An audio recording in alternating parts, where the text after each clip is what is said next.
আমাদের গণতন্ত্রের মা দেশনেত্রী বেগম খালেদা জিয়া।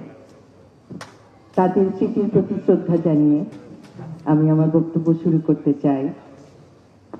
ধন্যবাদ জানাতে চাই সিএসএফ চাইল্ড লাইফ ফাউন্ডেশন গ্লোবালের সকল সদস্যকে, যাদের অক্লান্ত পরিশ্রমে আজ বিভিন্ন শিশু কিশোররা তাদের প্রকৃত চিকিৎসা অর্জন করে সুযোগ্য নাগরিক হিসেবে নিজেদেরকে গড়ে তুলতে পারছে। আমরা একটা প্রজেক্ট দেখলাম, শিশু স্বর্গ, সত্যি অভাবনীয়।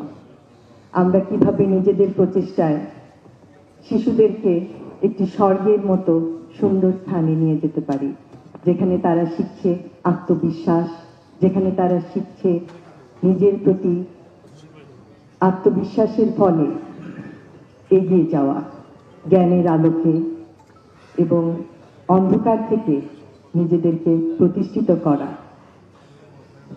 আমি অত্যন্ত অভিভূত হয়েছি সিএসএফ এর অন্তর্গত প্রোগ্রামে দুইজন যে বক্তব্য রাখলেন এবং একজন বললেন তিনি কবিতা লেখেন, তিনি আইটি সেক্টরেও কাজ করছেন।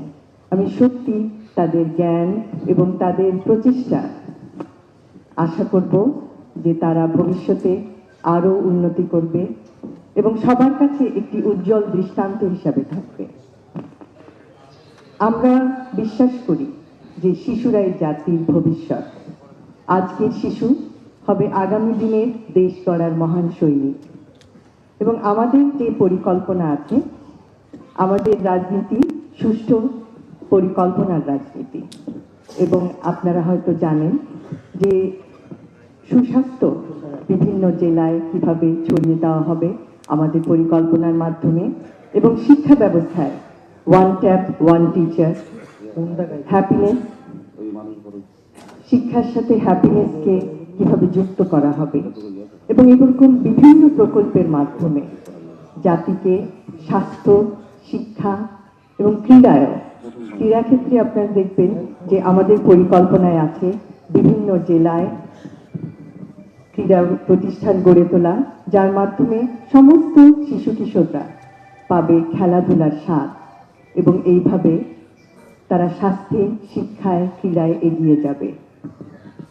আমি আবারও সিএসএফ গ্লোবালকে অত্যন্ত আন্তরিকভাবে ধন্যবাদ জানাচ্ছি